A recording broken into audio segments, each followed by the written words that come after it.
আসসালামু আলাইকুম, সবাই কেমন আছেন? আশা করি সবাই ভালো আছেন। আজ আমি বানিয়ে দেখাবো লিচু ড্রিঙ্কস বা লিচুর শরবতও বলতে পারেন।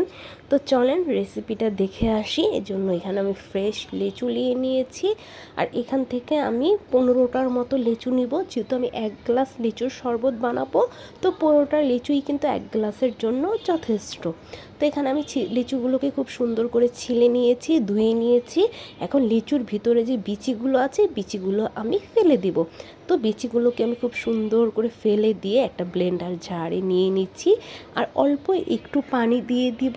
যে এক কাপ পানি, যেহেতু 1 গ্লাস শরবত করব, 1 কাপ পানি এখানে আমি ঠান্ডা পানি দিয়ে দিচ্ছি। আর লিচুটা যেহেতু মিষ্টি ছিল, তারপর আমি 2 চামচ চিনি দিয়ে দিচ্ছি। আপনাদের টেস্ট বার বা লিচুর মিষ্টি অনুযায়ী চিনি দিয়ে দেবেন। সামান্য একটু বিট লবণ দিয়ে দিচ্ছি, এটা আপনাদের খুশি।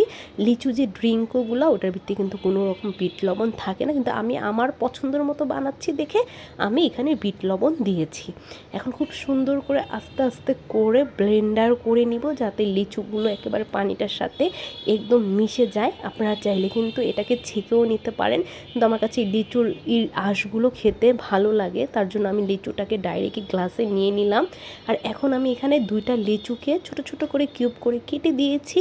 যেহেতু ওই লিচুটা আমার ব্লেন্ডার হয়ে গেছে, এই কিউবটা যখন আপনার শরবতটা খাবেন, মুখে পড়লে অনেক ভালো লাগবে। আর 4টা আইস দিয়ে দিলাম, তাহলে লিচুর শরবতটা খুব সুন্দর ঠান্ডাও হবে, খেতেও ভালো লাগবে। আপনাদের কাছে কেমন লাগলো বলুন তো লিচুর শরবতটা?